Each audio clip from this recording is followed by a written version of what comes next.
Girl, it feel like I ain't seen y'all in a month of Sundays.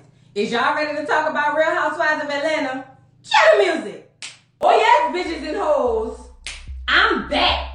I drop a player like it's nothing, it ain't working out. Now no debate or fuck discussion, bitch, I'm walking out. My time is money, I ain't loving, let you toast it out. Flip my weave and walk it out, look how I just bossed it out. Now come on baby, why you bugging, we can't talk it out. I keeps it moving, I ain't tripping, lost another spouse. I'm just a boss, it's in my blood, no I won't scream or shout. Grabbing my keys.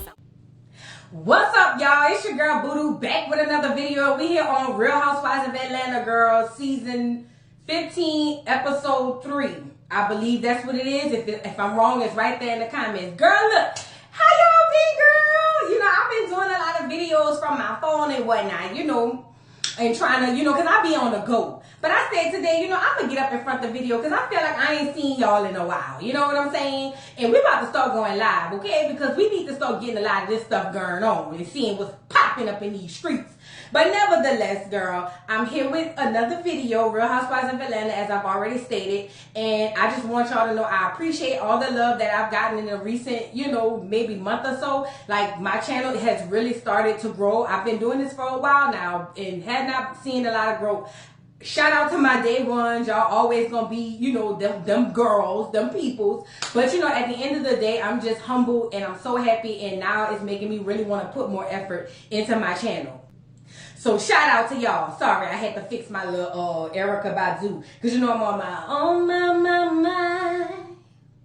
I'm feeling high. My money's gone. I'm all alone. My bad, girl. I had to turn the dry off. But let's get into it. So the episode opens up, girl. Sheree invites Sanya and Marlo over for brunch, okay? So she's got Sanya and Marlo coming over for brunch. They're going to recap what happened at BravoCon. BravoCon is the topic of this really this episode's discussion, right? But anyway, Marlo and Sanya pulls up. First of all, Sanya, you looked cute. The more clothes Sanya wears, honestly, it makes, to me, she looks cuter. Because she's such a, like, straight, like, she's a very slender girl. And I felt like the clothes, you know, I don't know. She just looked cute to me. Nevertheless. Anyway, so they sit down and they have brunch.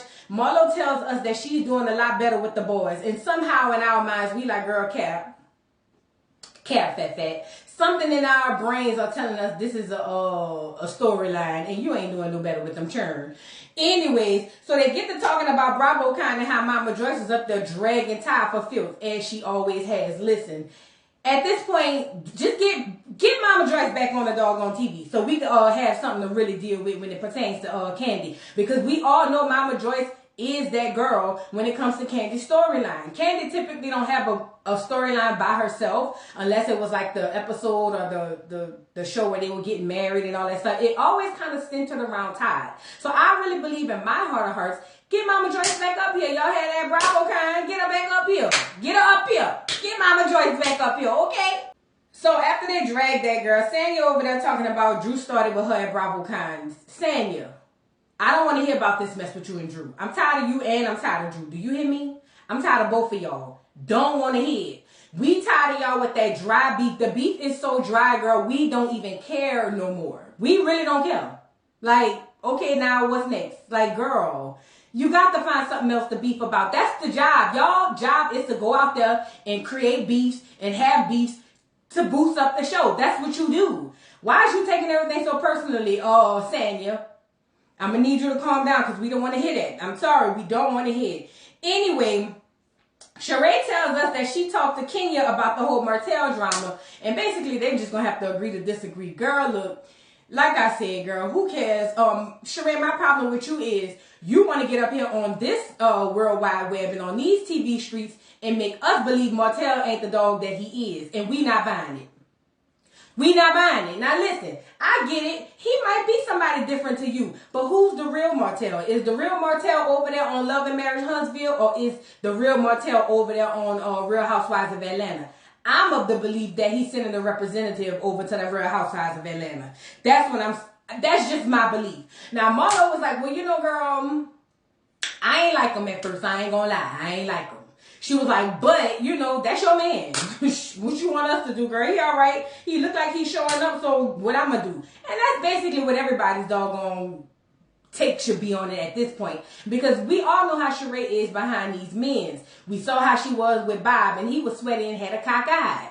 We saw how she was with Tyrone, who got out of jail, prison, and left her for dead. You know what I'm saying? Like, this is what Sheree does. We need to just get over it at this point and just let it ride, girl. Let's move on. So we move to the next scene. Drew and Wreck-It Ralph go rock climbing, and for some odd reason, I wanted a boulder to fall on Ralph's head. Girl. You know, it didn't dawn on me that we don't need Drew or Wreck-It Ralph, because the first episode, maybe even two, I'm going to just say the first episode, girl, we didn't even remember you was there. Y'all with these contrived storylines really just grinds my gears. It grinds my gears, okay? But they get up there and they go rock climbing or whatever, and they make it back down safely, unfortunately. But she tells him that she's ready to be a real housewife, no pun intended, and work on her music, and she's excited for that. And he was like, well, you know, that's fine. That's what I wanted to do anyway. And she said, well, you know, how you feel about that? And he said, look, I'm cool with that. Let's do that. She was like, well, look, last time the little single we put out, you just kind of put it out there and left it. You know what I mean? We supposed to be doing our thing.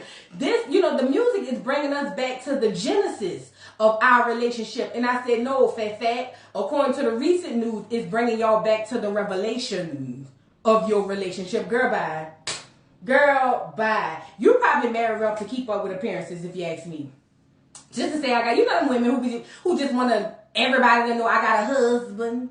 Because that's my husband. And going through hell and high water down there at the house. But it don't matter, because as long as they're in the street, I got a husband. I got a husband. You know, them kind of girls. That's the kind of girl I'm sorry. That's the kind of girl Drew gives me. And it sucks because, Drew, you're a beautiful woman. But I think something in the upstairs, one of the light switches ain't really all the way off or on, if that's the case or whatever. But he tells her, yeah, we just like Ike and Tina. And I said, sound about right. But then she was like, Ike and Tina in her confessional, baby, we supposed to be like Jay-Z and Beyonce. And I said, who be and what? Y'all supposed to be like who now? Because, you know, there's a level of delusion, and then there's a far world beyond. And that's where Drew is at, talking about some doggone Jay-Z and Beyonce. How dare you? And I'm not even putting them up to this pedestal as far as people. But the music, girl, go lay down. Go lay. Do you hear me? Go lay. Because you tried it with that one. Now you're more on the Ike and Tina level. Hell, I'll give you Ashford and Simpson. Shit. I'll give you Tina Marie and Rick James. I'll give you them too. But girl, and even that's a stretch. All of these people are stretches, girl. I don't know what y'all giving. Edith and Archie Bunker. I'm gonna give y'all that. Because everything else is, get out my face with it. Don't want to hear it. Anyway, they start talking about Bravo Con and how Ralph was so excited that the girls wanted him to gaslight him. Wreck-It Ralph, we'll get back to you here in a second. Let's move on now. Kenya is over there being a boss, as she should. She's over there bossing it up with her business or whatever. She calling her graphic designer, telling her, I need it now. I said what I said. You got 3 minutes or your ass is fired. That's what I took from it. You know what I'm saying? But after she finished bossing up or whatever, she FaceTimed Moyetta. And Moyetta lets us know, that she's got to go make a dance for Toya Wet. Now, y'all know Toya, Lil Wayne, baby mama. Y'all know her and Moyetta cool or whatever the case may be. So, she's a choreographer. I didn't know Moyetta was a choreographer. But she's got to make a dance up for the bridesmaids in Toya Wetton. And Kenya was like, well, girl, since, you know, speaking of making up dances, girl, I got to do this show with the Magic City Classic, and it's like a halftime show, girl. I need, you know, to spruce me up with a little 1-2, you know what I'm saying? A boom cack, you know what I'm saying? And Moyetta was like, girl, yes. What is you saying? Girl, please, you think I'm not going to boom cack you when I need to boom cack you? Girl, bye. So anyway, we got that part from them. Now, moving on, Candy goes see Don Juan. Y'all, let me just say this. I don't dislike Don Juan. I really don't. I promise you I don't. And I'm going to fix my hair while I'm saying this, because this scarf is really driving me crazy. But listen, I don't dislike Don Juan. I really don't. I just think it's annoying. Don Juan is the friend that's always there, even in spaces that he don't need to be there. And not only is he there in those spaces, he got something to say. And everybody who need to be there and should have something to say, looking at the least person who have something to say. I know that's Candy right here, man. You know what I'm saying? And he's loyal to Candy Pants and Candy Yams. He is. He's loyal to it. But it just irks me when I see him on scene. It just, you know, how Blueface said Krishan make the roof of his mouth itch. That's how I feel when I see Don Wine. You know what I'm saying? And again, nothing personal. Don Wine ain't did nothing to me. I don't know none of these folks. But it's just like... Nevertheless, they sit down and they talk about a must list. All the things to do. Candy got 50 million things on her doggone list of things to do. One being her producing this movie with doggone Ty. Because Ty's always wanted to produce this movie. Now, Don Juan did give her good advice and say, now look, you be having that boy in active roles in your stuff. You need to be just as active in hers. And while that is true, just because it's Ty and he's a dependent, I'm just not here for it. I'm sorry. We not in a 50-50 type of relationship. So we not going to 50-50 everything. Say what I say. You know what I'm saying? But that's just my opinion. Nevertheless, so as that happens, Moneta walks in. Yes, Moneta walks in. And they get to talking about BravoCon. And here's an example of what I was saying about Don Juan. They get to talking about BravoCon, right? Now, I didn't watch this BravoCon, but I'm pretty sure my next analysis of this situation is accurate. So they get to talking about BravoCon, and Don Juan say, every time we got on stage at BravoCon, it was always some BS. And I'm sitting here going, we? Unless they premiered OLG, the show that they had, I don't see why Don Juan would associate himself. I get it. Listen, I get it. They kind of all meshed in, but Don Juan is positing his. I'm sorry. Don Juan is positing himself as if he's one of the girls, and you are not one of the girls. You are Candy's girl, but you are not one of the girls. I don't know, y'all. I don't know. Maybe I'm wrong. Drop down in the comments, but he just. And again, it's not personal. He ain't did me nothing. It's just he drives me.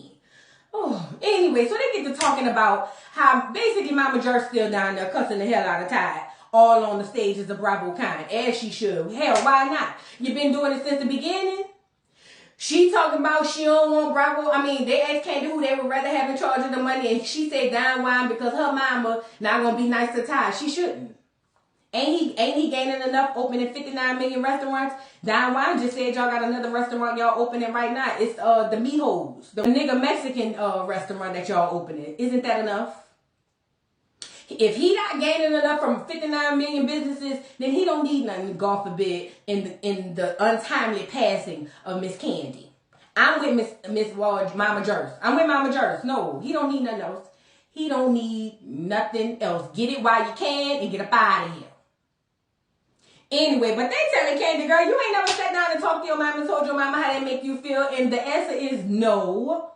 Listen, we watched season after season of Mama Jers dragging Todd and his mama, God bless the dead, but dragging that boy from 90 to go west. And I'm not saying that I'm mad at it. It made for good TV, and I'm not mad. So I ain't got nothing to really say about it. But at the end of the day, if Candy hadn't checked it in the last 10 years, she ain't gonna check it. It is what it is. It's done and over with, girl. Let Mama Jers drag. Get her back here on Real Housewives of Atlanta so she could drag him up here. That's gonna make for some great TV and Candy scenes. That's how I feel. But Candy said she ain't worried about her mama. She ain't worried about nobody else. She just want her mama to respect her marriage. Well, Candy, that's not gonna happen. And then she goes on to say, you know, it don't matter. That's her husband.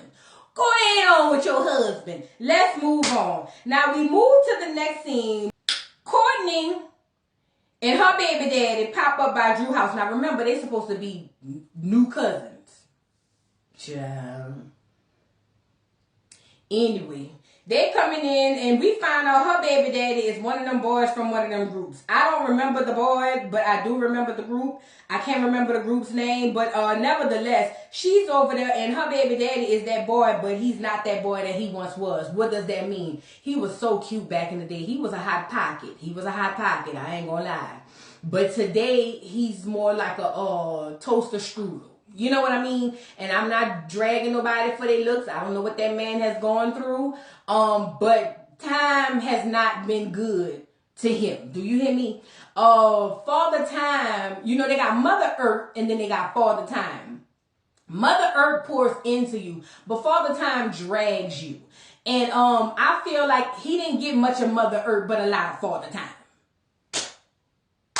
Nevertheless, so they goes up in there, you know, Drew is so excited to see her new cousins, and I'm just like, girl, you don't even know for sure if this is the cousin, girl.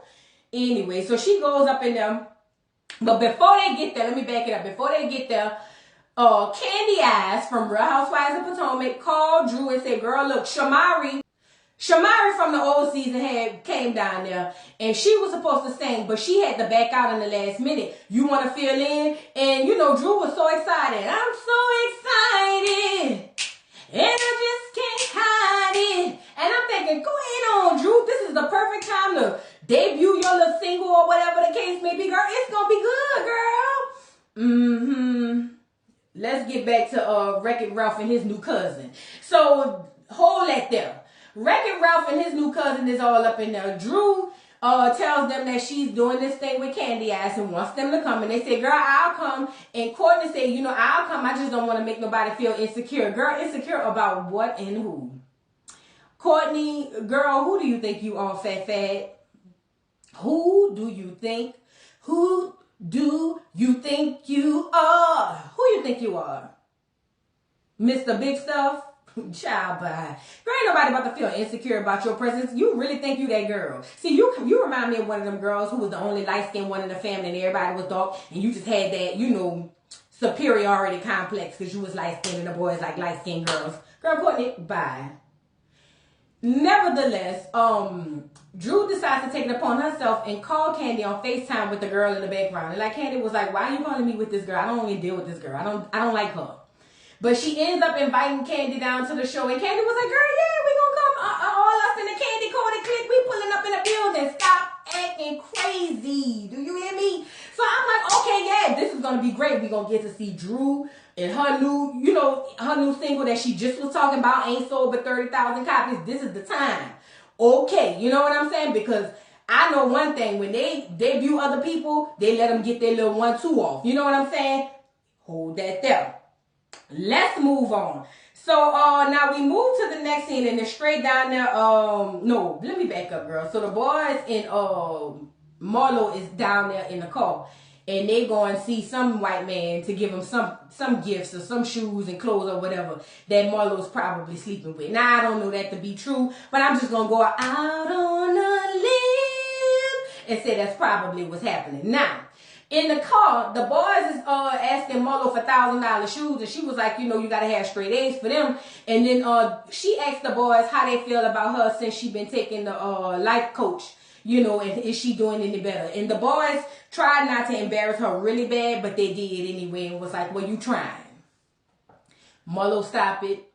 Stop it, stop it, stop it. Listen, it's parenting ain't easy, girl. It's going to come, it's going to go, it's going to be good, it's going to be bad. Stop trying to make us believe you is just such a great glam auntie or whatever you is to these boys. Let's move on. So now it's the night of the doggone show, girl. No, the night of the rehearsal. And what I noticed is that Drew showed up and sat in the audience. Ain't do no dry run, ain't did nothing. So she had to know that she was getting up there and giving a 1-2. Typically, when you go to rehearsal, you got to do sound check. You got to get up there. And sound check is typically what you're going to do, right? Unless the cameras didn't show it, Drew and her friend sat down in the audience. So that's how I knew right then and there things are going to go left. Let's move on. So now, it's the night of the show. All the girls show up. All the girls are there. Sandy says she's genuinely here to support Drew. And I'm saying, y'all giving me a migraine, girl. But Marlo comes in and everybody gives her the dry high. Like, hey, whatever, you know. basically Candy said she's keeping her distance from her, from all the stuff that happened down there in Jamaica. Marlo, if you didn't try to be these people friends so much, it wouldn't affect you so much, but it does. So now you're sitting over there looking lonely by yourself. Girl, she couldn't wait to see Courtney come in there to have an ally. Talking about, I'm going to claim you. Yeah, you ain't got no choice because they ain't messing with her neither. Now, I do see that Candy is clicking with Kenya and Monietta, and they becoming the Mean Girls. Y'all remember the Mean Girls?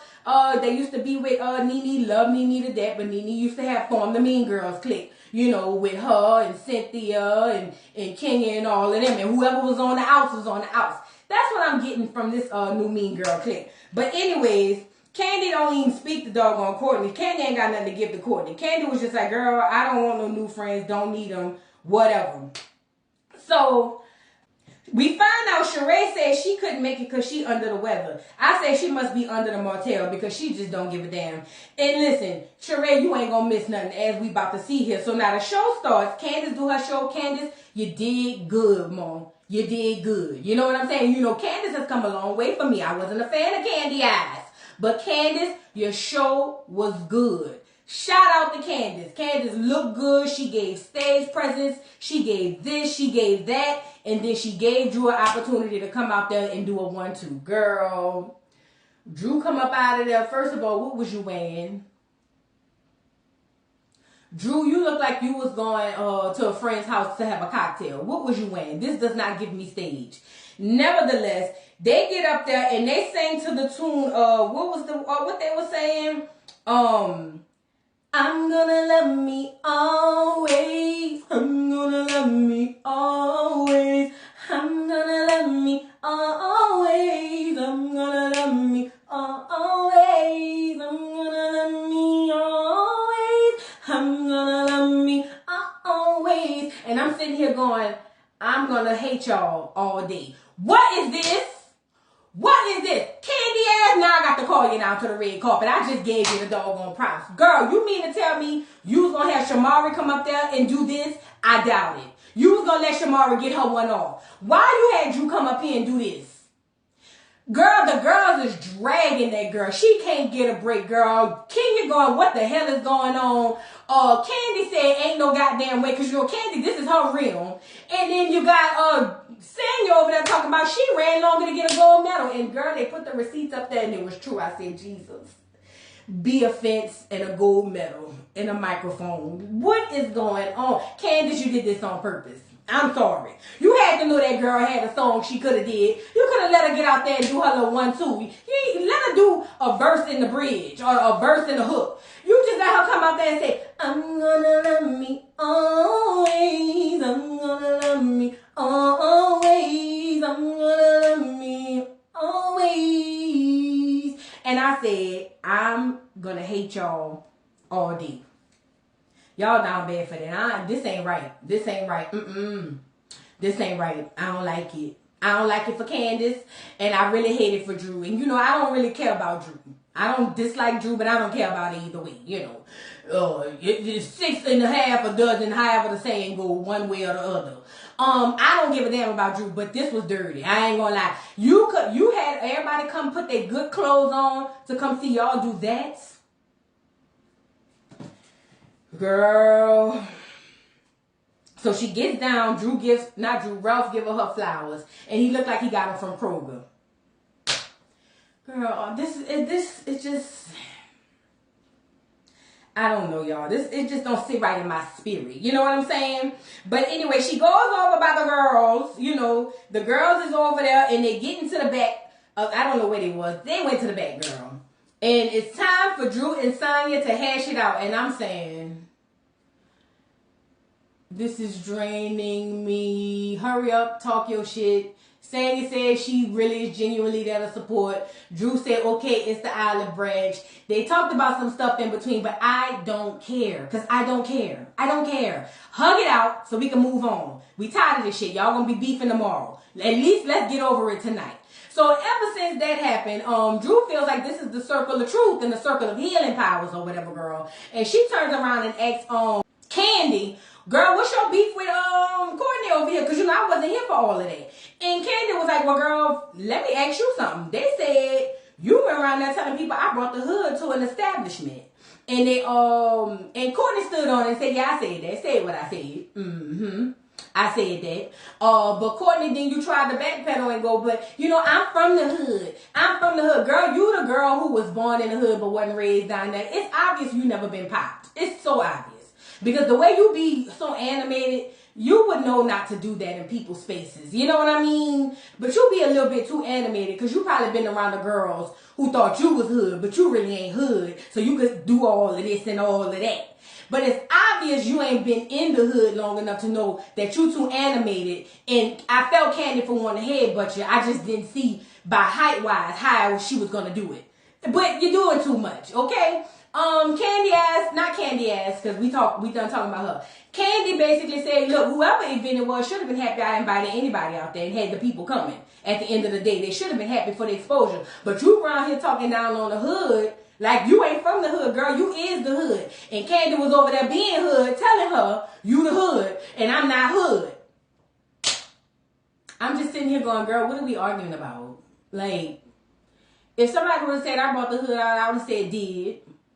In droves, because it was dry before I got there. So I sent out one letter, one message, and everybody and their mom came out to the hood. Did. That's what I would have said. Nevertheless, so now we move on, and Drew tries to skate into the conversation about the little incident that happened at doggone Blaze.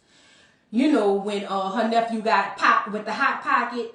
Candy basically shuts it down immediately and was like, girl, we not doing that. And look at Marlo over in the corner. Oh, you mean that time when he got popped? You talking about when her nephew got popped? Marlo, why don't you just bring it up? I mean, because you're doing the most at this point. Candy shuts it down. Candy don't want nothing to do with it. Candy was like, let's talk about how you Swiss cheese the girl in her face. And Marlo was like, because she was getting ready to go, because she mad now, right? And she came back and was like, we can talk about it, but Candy, you don't never want to talk about it. You don't never want to talk about it.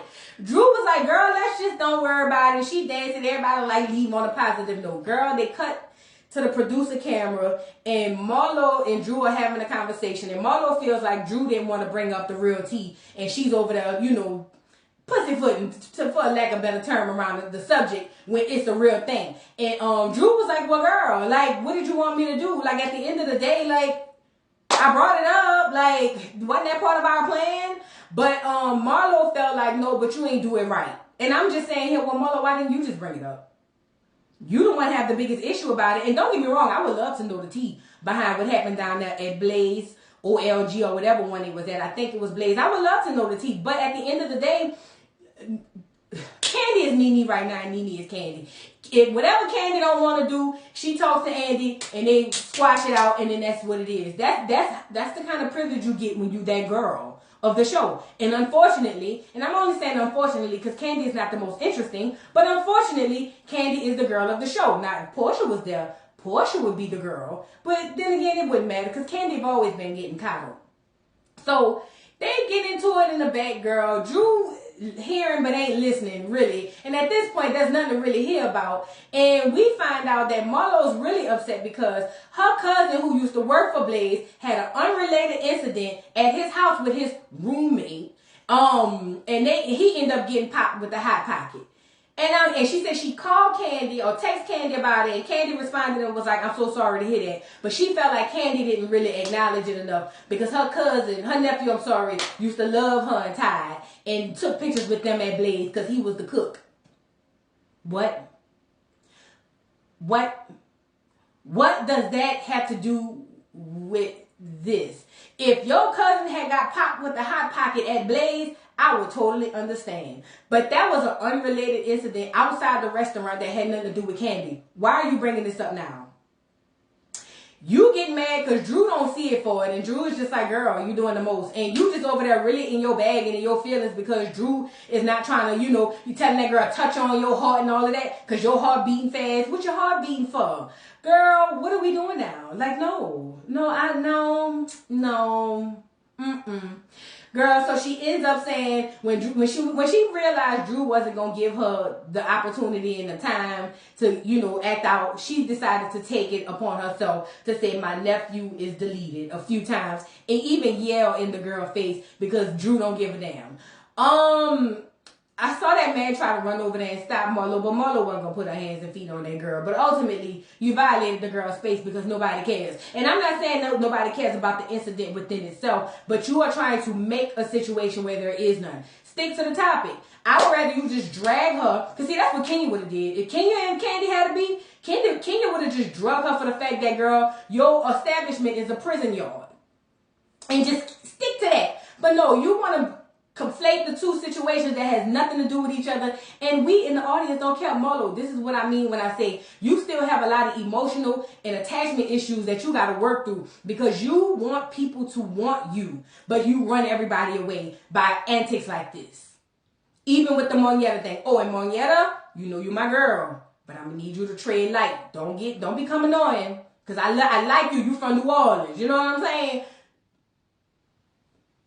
How that girl Blue Ivy did her mom and her daddy, just, yeah, Monietta, just do that. You know what I'm saying? But nevertheless, that was the end of the episode, and that's all I got, girl. Y'all drop down in the comments and let me know what y'all thought. Is Marlo doing the most? Yes. I mean, it just is what it is, because them two things ain't even related. And then, Candy, why aren't you telling us about the prison yard in your kitchen? Inquiring and messy minds like mine want to know. Drop down in the comments and let me know what y'all thought about this week's episode. Please don't forget to like, subscribe, hit the notification bell, and I will see you hoes later.